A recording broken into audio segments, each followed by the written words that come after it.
Hello everyone, मैं प्रियंका एक बार फिर से आप सभी का स्वागत करती हूं अपने YouTube channel maths by only trick में। फ्रेंड्स, मैं आज आप लोगों के लिए विज्ञान का जो प्रीवियस ईयर क्वेश्चन है सी टेट का, बहुत ही महत्वपूर्ण रिपीट होने वाला जो क्वेश्चन है, उसी क्वेश्चन का आंसर लेकर के आई हूँ। इसे प्लीज़ आप लोग ध्यान से देखिएगा और मेरे चैनल में अगर आप लोग नए हैं, जो भी नए हैं, प्लीज़ उसको लाइक एंड सब्सक्राइब जरूर करिए और बेल आइकन को ज़रूर दबाइएगा। ये सीरीज बहुत लंबा जाएगा, बहुत अच्छा जाएगा, क्योंकि सी टेट का कंप्लीट तैयारी का पैकेज हम इस चैनल में डालेंगे। सो प्लीज़ ध्यान से ये वीडियो देखें और इसका लाभ उठाएं। आइए देखते हैं पहले क्वेश्चन की तरफ। निम्न में से रबी फसलों का समुच्चय बताएं। समुच्चय मतलब सेट। ये क्वेश्चन नवंबर 2012 सी टेट में पूछा गया है। सी टेट 2012 नवंबर में पूछा गया है ये क्वेश्चन। रबी फसलों का सेट। सबसे पहले हमें जानना पड़ेगा दोस्तों कि रबी फसल क्या होता है। हम लोग जानते हैं दो तरह का फसल मैक्सिमम पूछा जाता है। क्वेश्चन बताने से पहले मैं एक बहुत ही महत्वपूर्ण जानकारी आप लोगों के साथ शेयर करना चाहती हूँ। दोस्तों, जो सी टेट होता है उसका एग्ज़ाम में क्वेश्चन मैथ्स का और साइंस का एसएसटी का मैक्सिमम क्वेश्चन आपको एनसीईआरटी बुक से रहता है। और ये अभी हम जब देखेंगे तो हम देखेंगे जो प्रीवियस ईयर क्वेश्चन हम लिए हैं फसल का, फसल चैप्टर 8 क्लास में है, क्लास 8 का है। इस चैप्टर से कितना क्वेश्चन पूछा जाता है। और अभी हम सिर्फ फसल चैप्टर को देखे हैं और कुछ चैप्टर को देखे हैं। आगे हर चैप्टर से क्वेश्चन पूछा जाता है सी टेट में, और कोई भी स्टेट टेट हो। इसीलिए आप लोग एनसीईआरटी की किताबें जरूर पढ़िएगा, स्पेशली साइंस, मैथ्स और एसएसटी। आइए देखते हैं पहले क्वेश्चन की तरफ, जो है निम्न में से रबी फसलों का समुच्चय। रबी फसल कौन सा फसल होता है? हम इसको एक आम भाषा में याद रख सकते हैं, वो फसल जो ठंडे के मौसम में होता है। कहने का मतलब जिस फसल को हम अक्टूबर नवंबर में बोते हैं, मतलब ठंड आने के साथ बोते हैं। और कब बोते हैं? अक्टूबर में या नवंबर में। और इसको काट लिया जाता है मार्च से अप्रैल में। मार्च से अप्रैल में। तो ये हो गया आपका रबी फसल। और खरीफ फसल का समय होता है जून जुलाई। खरीफ में अगर देखते हैं, एक मिनट, अगर खरीफ फसल हम देखते हैं तो ये हमारा जून जुलाई में बोया जाता है और अक्टूबर से नवंबर में ये काट लिया जाता है। अक्टूबर नवंबर में ये काट लिया जाता है। तो जो लोग गांव से ताल्लुक रखते हैं उनके लिए तो बहुत इजी है ये समझना कि कौन सा खरीफ फसल होता है, कौन सा रबी फसल होता है। जैसे कि पहला नंबर ऑप्शन हम देखेंगे। पहला नंबर ऑप्शन में दिया हुआ गेहूं, कपास, चना, सरसों। गेहूं ठंडे के मौसम में उगाया जाता है, लेकिन कपास गर्मी से बरसात वाले मौसम में उगाया जाता है। ये कौन सा फसल है? खरीफ फसल। तो हमारा ये ऑप्शन नंबर नहीं होगा। हमें बहुत सारा क्वेश्चन सी टेट और भी कोई भी एग्जाम आप देते हैं तो सिलेक्शन बाय रिजेक्शन से भी बनाना चाहिए, क्योंकि इसमें कपास है तो पहले इस हम ऑप्शन को काट देंगे। दूसरा ऑप्शन देखेंगे गेहूं, मटर, सोयाबीन, मूंगफली। सोयाबीन जो है वो खरीफ फसल है, तो ये भी मेरा ऑप्शन नहीं होगा, हम इसको भी काट देंगे। अब देखेंगे सी नंबर में गेहूं, मटर, चना, सरसों। अब आप दिमाग लगाइए, गेहूं भी रबी फसल है ठंडे के मौसम में, मटर भी है, चना, सरसों, यानी कि मेरा ऑप्शन नंबर सी हो जाएगा। देखिए दोस्तों, ये बहुत ही अच्छा ट्रिक है। अगर आप इसको सिलेक्शन बाय रिजेक्शन से कोई भी क्वेश्चन बनाते हैं तो आपका गलत होने का संभावना कम होता है, क्योंकि आप पहले ही गलत ऑप्शन को काट देते हैं। चलिए देखते हैं अगले क्वेश्चन की ओर। निम्न में से कौन खरीफ फसलों का सेट है? सेट समुच्चय। पहला में है कपास, धान, मटर, सरसों। अभी हमने देखा कि मटर कौन सा फसल है? रबी फसल है, तो ये ऑप्शन कट गया। दूसरा देखेंगे गेहूं, सरसों, चना। अब बताइए इसमें क्या होगा? गेहूं खरीफ फसल है ना, सरसों भी खरीफ फसल है, गेहूं के साथ ही उगाया जाता है, चना भी ठंडे के मौसम में मिलता है, तो ये मेरा सही ऑप्शन होगा। हम आगे का दो ऑप्शन देखेंगे ही नहीं। अच्छा सॉरी, ये तो रबी फसल है, ये ऑप्शन भी कट जाएगा। अगला देखेंगे हम धान, मटर, गेहूं। अब हमने अभी पढ़ा कि मटर रबी फसल है, तो मेरा ये ऑप्शन भी कट जाएगा। आगे देखेंगे अगला नंबर में धान, मक्का और कपास, इसमें तीनों जो है वो खरीफ फसल है, इसका मतलब ये मेरा ऑप्शन सही होगा। इसका आंसर होगा नंबर डी। चलिए देखते हैं नेक्स्ट क्वेश्चन।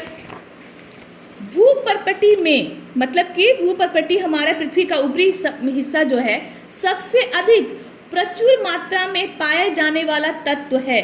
तो देखिए दोस्तों, इसको एक आप ट्रिक से याद रख सकते हैं, OCl, यानी कि सबसे ज़्यादा होता है ऑक्सीजन, फिर होता है सिलिकॉन, फिर होता है एल्युमिनियम। तो मेरा ये ऑप्शन नंबर सी ऑक्सीजन हो जाएगा। चलिए आगे देखते हैं अगला क्वेश्चन। विषम को पहचाने, सब सीटेट में पूछा गया क्वेश्चन है, सारा प्रीवियस ईयर क्वेश्चन है, मैंने एक भी क्वेश्चन अपने मन से नहीं डाला है। चलिए आगे देखते हैं। विषम को पहचाने, हमको देखना है कि इसमें विषम कौन सा है, जूट, कपास, रेयन, रेशम। पहले हमको ये समझना पड़ेगा ये क्या क्वेश्चन पूछा जा रहा है इसमें। तो हम जानते हैं ये सब रेशा है।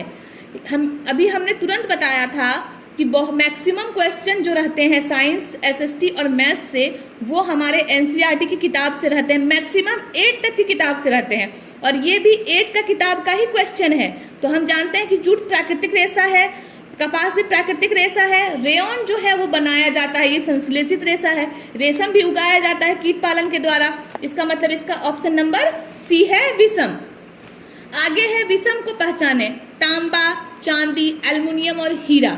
हमको दिमाग लगाना पड़ेगा कि तांबा भी धातु है, चांदी भी धातु है, एल्युमिनियम भी धातु है, हीरा क्या है, अधातु है। तो इसका ऑप्शन हो जाएगा ऑप्शन नंबर डी।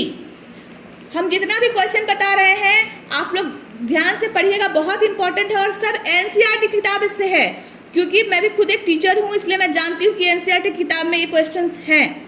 आगे देखिए, अम्ल का स्वाद कैसा होता है, ये 7th क्लास के किताब का जो चैप्टर है अम्ल एवं क्षार, उसका क्वेश्चन है जो सीटेट 2012 में पूछा गया है। अम्ल का स्वाद कैसा होता है, खट्टा, कड़वा, मीठा या इनमें से कोई नहीं। आप लोग तुरंत बोल दीजिएगा अम्ल का स्वाद खट्टा होता है। नींबू कैसा लगता है टेस्ट में, खट्टा। उसमें कौन सा अम्ल पाया जाता है, नींबू में साइट्रिक अम्ल पाया जाता है।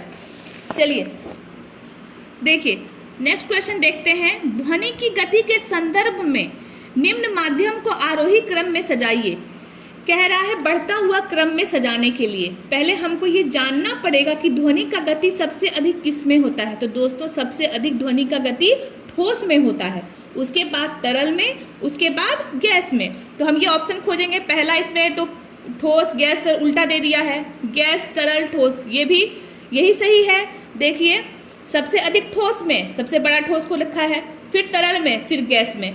तो हमको ये ध्यान रखना पड़ेगा कि ध्वनि की गति सबसे अधिक ठोस में, फिर तरल में, फिर गैस में। चलिए देखते हैं अगला क्वेश्चन की तरफ। निम्न में से किस ईंधन का मान, ऊष्मीय मान सबसे अधिक है? तो इसमें हाइड्रोजन होगा, जिसको भविष्य का ईंधन भी कहा जाता है। इसका ऊष्मीय मान सबसे ज्यादा होता है। आइए अगला क्वेश्चन देखते हैं। फसली चक्रीकरण, फसलों को बारी बारी से उगाना है। फसल जो चक्रीकरण कहा जाता है वो क्या है, किस फसल को बारी बारी से उगाना है? पहले अनाज को, फिर फलीदार फसल को, फिर अनाज को। ऑप्शन नंबर बी कह रहा है पहले अनाज को, फिर गन्ना को, फिर अनाज को। ऑप्शन नंबर सी कह रहा है गन्ना को, अनाज को, फिर गन्ना को। और ऑप्शन नंबर डी कह रहा है अनाज को, फिर अनाज को, फिर अनाज को। देखिए दोस्तों, जब फसल चक्रीकरण का बात आया है तो सबसे पहले हम ये जानते हैं कि जब हम अनाज उगाते हैं तो मिट्टी की उर्वरता कम हो जाती है। उर्वरता को फिर से वापस लाने के लिए हमको फलीदार फसल लगाना होता है, तब जाकर के मिट्टी में नाइट्रोजन की जो कमी होती है उसकी पूर्ति हो पाती है। इसीलिए मेरा ऑप्शन नंबर ए सही होगा। सबसे पहले अनाज उगाएंगे, फिर फलीदार फसल उगाएंगे, फिर अनाज उगाएंगे। आइए देखते हैं अगला क्वेश्चन। मानव शरीर की सबसे बड़ी ग्रंथि है, ये मई 2012 में क्वेश्चन आया है और ये 8th क्लास का आपको किताब में ये क्वेश्चन मिल जाएगा, NCERT की किताब में।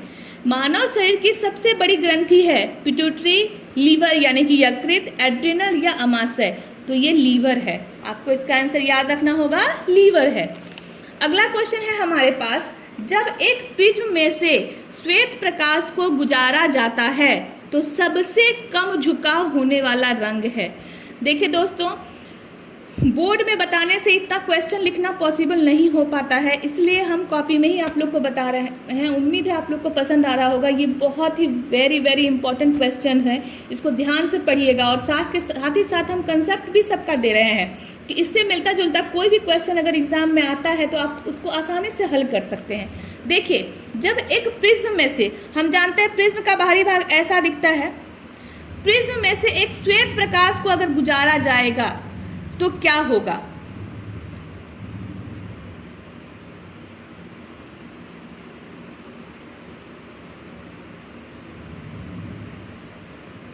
सबसे पहला ये 7 रंग में विभक्त होगा।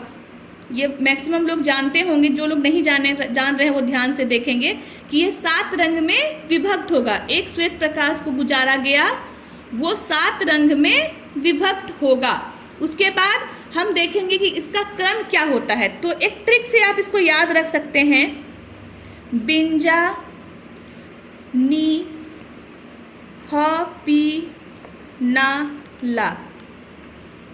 मतलब कि सबसे नीचे होता है बैंगनी, ये रंग होता है आपका बैंगनी।